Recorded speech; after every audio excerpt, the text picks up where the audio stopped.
My fellow Americans, for too long we have ignored the underlying problems plaguing our great nation. We have thrown band-aid solutions at broken systems, treating symptoms instead of causes. But today that changes. Today we introduce a single, elegant policy, one that does not just address our greatest social, economic, and demographic crises, but solves them outright.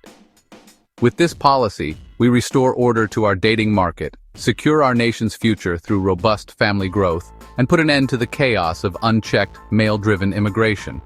The solution is simple, undeniable, and backed by the only authority that matters: the numbers. We fix the ratio, we correct the birth rate. And how?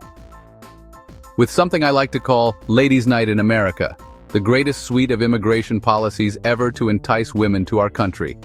But no dudes, and in doing so, we will create an America that is safe, stable, and full of promise, for both men and women alike.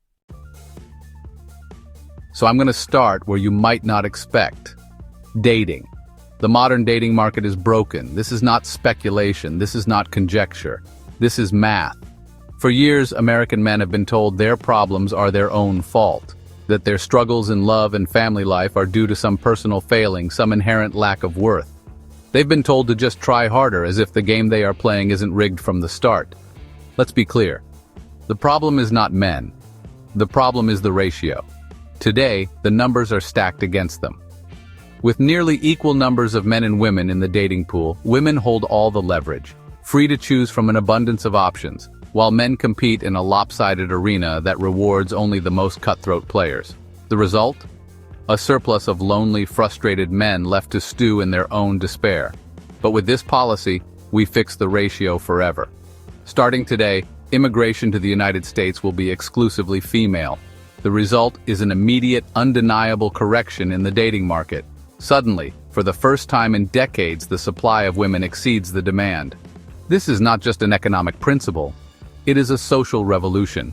No more lonely, forgotten men. No more incels. No more passport bros fleeing overseas in search of what should have been available to them at home. The dating market, once a brutal wasteland for men, becomes a paradise of opportunity. For the first time in modern history, women must compete for men. They must invest in relationships. They must prove their worth, their loyalty, their commitment. And the American man, long dismissed as a relic of the past, becomes the most valuable commodity in the Western world. This is the end of the Incel crisis. This is the return of love, marriage, and family. This is the Ratio Adjustment Act. For too long, our immigration system has been riddled with outdated biases, barriers designed to keep out precisely the kind of people we should be welcoming with open arms. And no group has been more unfairly targeted, more arbitrarily rejected, than single, independent women. For decades, young women applying for visas have been dismissed as high overstay risks. Bureaucrats have decided with stunning arrogance that a woman's desire to stay in America is somehow a mark against her. That if she likes it here, if she flourishes here, if she sees a better future for herself in our great nation, that's a problem. That ends today. Starting now, our immigration policy will reflect what should have been obvious all along. Women are the best possible immigrants. They integrate faster, contribute more, and, let's be honest, enhance every community they join. No more arbitrary rejections. No more treating their ambition as a threat. If a woman wants to come to America, our answer will be simple. Welcome. Would you like some fine champagne?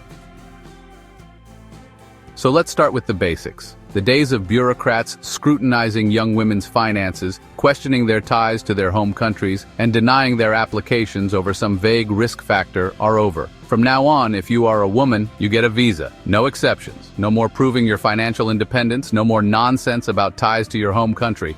Want to visit for a week, a month, a year? Approved. If a woman wants to stay, that's a feature, not a bug. I mean, for real, how is that not obvious? Now across the world, women suffer under regimes that treat them as second-class citizens, or worse. In many countries, they are denied education, economic freedom, and basic human dignity. Enough is enough. Effective immediately, America will offer automatic asylum to any woman fleeing an oppressive nation. If your country has failed you, if you are forced into a marriage, if you face honor-based violence, or even if the men around you are simply incompetent at running a functioning society, America is your escape route. And unlike the old system, where asylum seekers languish in limbo for years, our new policy will offer an expedited citizenship track for women escaping failed states. Because the world's best and brightest should not be held back by the men they were unlucky enough to be born around. A woman who marries an American man should not have to endure years of uncertainty, jumping through bureaucratic hoops just to prove that her marriage is real. Effective immediately, marriage to an American man will result in an immediate, unconditional green card. No more conditional residency. No more income requirements. No more home inspections where government agents ask invasive questions about which side of the bed a couple sleeps on. Marriage is a sacred institution, and we trust American husbands to know what's best for their homes. Finally, for years, American men have been unfairly restricted in their pursuit of love. Our immigration laws have enforced an artificial scarcity of wives, allowing only one fiancé visa at a time, as if the government should have any say in the personal affairs of free men. Frequently, engagements end without marriage, leaving men without a backup. No more. From this moment forward, there is no limit to the number of fiancé visas an American man may sponsor. If he has the means, the charm, and the space in his heart and home, why should Washington stand in his way? Love is not a zero-sum game. Let men marry boldly, and let us remove the absurd scrutiny imposed on fiancé visas. No more interrogations about whether a relationship is genuine. If a man proposes, the intent is clear. And if a man proposes, well, we're impressed. That's pretty hard. So we make the rest easy and say yes. So to the women of the world, I say welcome home. But this is not just about immigration. This is about restoring balance to America. By prioritizing female migration, we ensure that our nation's future is built on strong families, thriving communities, and social stability. The old system, one that needlessly restricted the flow of women into our country, was a historical mistake. Today, we correct that mistake and rebuild our nation. Let me explain how. For years, we have watched as birth rates across the Western world have plummeted. No society can survive without children, and yet our leaders have done nothing as our future collapses before our eyes. The experts have warned us. The trend lines have told the story. And still, we've been told that the solution is government programs, fertility subsidies, or, God forbid, test tube children. No more. We do not beg women to have children. We create a society where they naturally will. The problem is not a lack of resources. The problem is not economic anxiety. The problem is a lack of marriageable women. And with today's policy, that problem disappears overnight. The influx of single, foreign-born women into the American population will restore the balance necessary for family formation. No longer will young men struggle to find wives. No longer will they be told to wait, to suffer, to accept their fate. We are taking direct action to make marriage the norm once again. With more women in the country than ever before, the days of demographic decline are over. The American birth rate will skyrocket, not through force, not through bribery, but through the most powerful force known to man, abundance. When men have options, they commit. When women have incentives, they build families. When families flourish, so does America. The future is secured. For too long, immigration has been a mess of broken policies and endless debates. Conservatives say it brings crime and instability. Liberals say it enriches our culture and economy. And in the middle, the American people suffer. But today, we end the debate. Because the truth is, the problem has never been immigration itself. The problem has been male immigration. Look at the facts. The vast majority of violent crime is committed by men. Every major gang, cartel, and terror network, male-dominated. Who strains our social safety nets? Who disrupts communities? Who struggles to integrate? Overwhelmingly men. And yet, for decades, we've invited them in without question. That ends today. From this moment forward, the United States of America will only admit female immigrants. The result? Instant national stability. Crime drops overnight. No more imported gang violence. No more cartel-driven chaos. No more male-dominated criminal enterprises. Cultural harmony is restored. Women integrate faster, build communities, and contribute productively to society. America's workforce flourishes.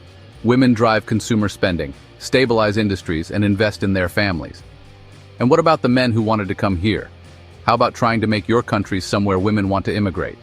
The U.S. sets the trend for the world. Other countries are sure to follow, and soon men everywhere will be competing to make their countries appealing to women. And so, For the first time in history, immigration will become a universal blessing desired by all. Now critics will ask, but what about the economy? My friends, this is not just an immigration policy, it is the greatest economic stimulus package in history. Who drives household spending? Women. Who builds communities? Women. Who ensures long-term economic stability through family and investment? Women. And what happens when you import millions of young, ambitious, marriage-ready women into America? Homeownership skyrockets. More families mean more homes purchased, more neighborhoods revitalized, and a housing market that thrives. Consumer spending booms. Women make the majority of household purchasing decisions, meaning businesses flourish under their influence. The labor market stabilizes. No more downward wage pressure from low-skilled male migrants flooding the job market. American men win. Welfare dependence drops. Women integrate into the economy, start businesses, and contribute rather than drain public resources. With this policy, America is not just solving its economic challenges, it is positioning itself as the undisputed leader of the 21st century. So do we even have to sell this to men? At this point, any man who objects to this policy is simply announcing himself as unfit for the future. What we are offering is nothing less than the greatest gift in the history of mankind. More women, more marriages, and more families. For decades, men have been told to adapt, to accept their fate, to lower their standards. Not anymore. But women might not see the advantages so readily, so let me break it down. This policy is not solely for the benefit of American men. In fact, it is a bold investment in the future of women, the true backbone of our society. By shifting the balance in favor of female migration, we offer women the clear majority, the power to shape communities, lead households, and drive the cultural renewal our nation so desperately needs. In this new paradigm, women are not merely welcome, they are the cornerstone. With a demographic edge, women will find themselves in a position to set the standards for family life, community engagement, and even governance. This isn't a trade-off, it's a transformation. In exchange for a modest shift in the ratio, women gain the opportunity to take center stage and ensure that their vision for a stable, prosperous society becomes reality. And the impact won't stop at our borders. As America reaps the rewards of a women-first immigration policy, other nations will take notice. Countries around the world, recognizing the profound benefits of a female majority model, will be forced to reconsider their own policies. Many will ban or severely limit male migration in a bid to compete for the region's most valuable asset, women. The global migration landscape will be transformed, sparking a virtuous cycle of empowerment and progress that begins here at home. This is more than policy. It is a revolutionary reordering of society. We are not merely solving problems, we are forging a new social contract, one that recognizes that true stability and prosperity stem from a society where women lead, families flourish, and every citizen benefits from a balanced, empowered community. Imagine an America where men are finally given the option to choose from a surplus of committed, driven partners. A country where the energy and ingenuity of women infuse every neighborhood, every school, and every workplace. Picture a world where nations compete to attract the very individuals who have long been undervalued, and where the best of humanity is given the stage to build a future that is secure, vibrant, and truly American. This is our new dawn, a nation reborn, where the rules of the past are discarded in favor of a brighter, bolder future, one where the power of women is recognized, celebrated, and woven into the very fabric of our national identity. This is the foundation of a new America and a better world. God bless America, and God bless the women who will save it.